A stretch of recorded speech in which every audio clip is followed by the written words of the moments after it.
There's a very interesting fact at the moment, and that is that so more people consume culture online through digital technology than come to buildings. And I think that what struck me most about how people enjoy digital art were the massive attendance figures at this exhibition in London.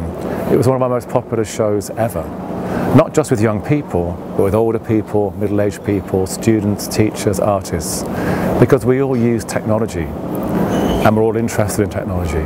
And this exhibition showed a new way of using it.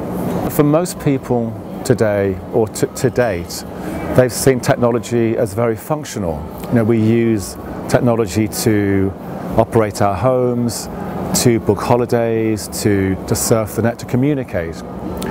This exhibition shows that you can use technology to create lovely works of art. I mean, the works of art you see in Decode are exquisite, they're gorgeous, they're playful, they're soft. I think for the first time people could see technology in a new light. Select words. Usually in a museum you place like a big sign there, don't touch. And here actually the whole exhibition, the goal of the exhibition is to do the opposite of it, to actually interact and to engage people somehow with what's going on. So that's a cultural change, yeah.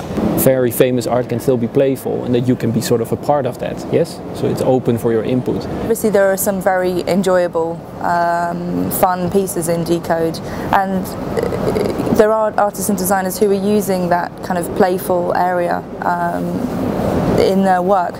But there are also very serious messages behind seemingly playful work. Well, there are works that are looking at, you know, the anxiety of the self, looking at how people are projecting themselves in contemporary society, how people consume and disseminate images, how nature is, how technology and nature kind of sit hand in hand or have a slightly uncomfortable relationship with each other. There's such a lot of examples, but you might say someone like Raphael Lozano-Hemmer, who's a huge name in contemporary art and design.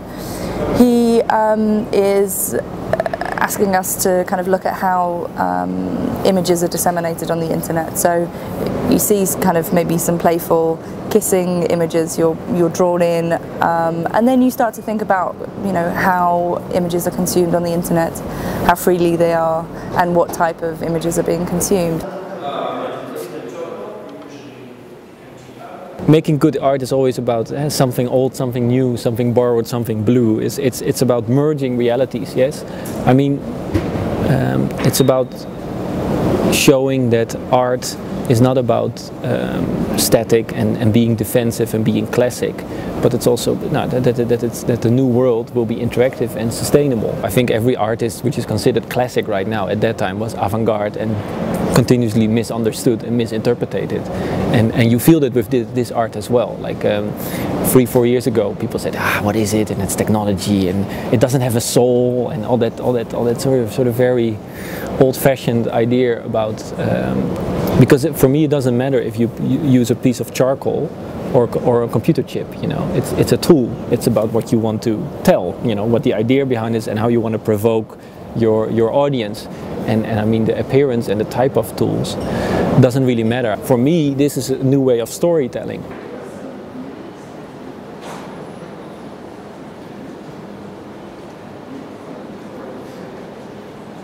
Digital is so important in people's lives now, and it's so exciting. I mean, when you see Decode, you're excited by the potential. I mean, it's incredible. We're not saying it's great art, but we're saying, I think, this is interesting.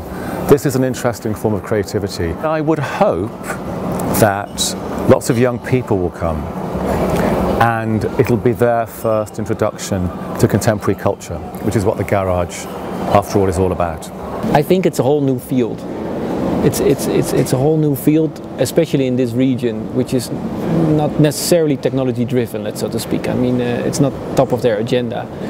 But I think it's crucial to show to a young group of people, especially here in Moscow and outside in St. Petersburg and the other big cities, that art can also be something which is contemporary, yes, and which is modern, and which is done by very young people like me. I'm 31.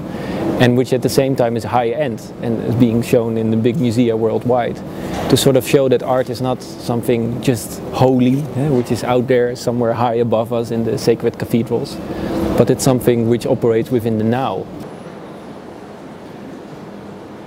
The show features international artists from across the globe, so you have really established people like Raphael Lozano-Hema, like John Mader, and then younger designers such as Ross Phillips or Mehmet Akin, who are also represented in the show. So the two are kind of sitting side by side, but the exhibition really does show some of the kind of fathers of this type of work. I think it's fascinating to see how our world is changing, how it's sort of moving from analog to digital, how this tech is becoming a part of how we communicate with each other, how our reality is looking like. It's a very young profession which is still finding its way and its true meaning, yes? And exhibitions like this are the first encounters with that for curators, but also for a bigger audience.